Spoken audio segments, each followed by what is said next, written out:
rencana pembangunan jalan khusus batubara sampai saat ini belum terrealisasi. Pasalnya rencana pembangunan jalan tersebut masih terkendala investor.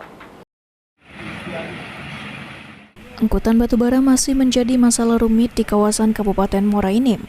Banyaknya truk angkutan batubara yang melintas di jalan umum sering memicu terjadinya keributan antara masyarakat dan sopir truk.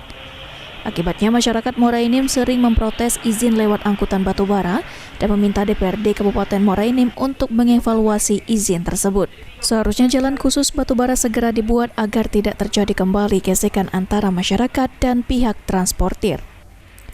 Di awal perencanaan pembangunan jalan khusus batubara, pihak terkait kesulitan karena lahan yang akan dibangun jalan tersebut terkendala IUPTBA, sehingga saat ini pembangunan jalan khusus batubara belum terrealisasi. PJ Bupati Muara Enim Ahmad Rizali mengatakan pembangunan jalan khusus batubara ini bukan sepenuhnya wewenang pemerintah daerah. Di satu sisi perusahaan tambang harus berproduksi dan di sisi lain kenyamanan masyarakat terganggu. Lahan yang akan digunakan untuk membangun jalan khusus batubara sudah siap, namun memang belum sepenuhnya investor yang masuk sehingga sampai saat ini belum dilakukan pembangunan.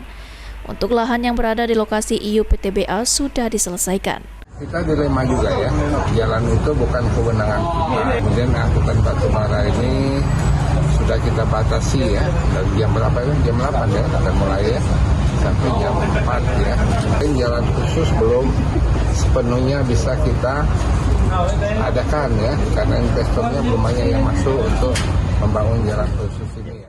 Semua pihak berharap dalam waktu dekat masalah pembangunan jalan khusus batubara ini bisa dilaksanakan. Banyak masuknya investor untuk membantu percepatan pembangunan.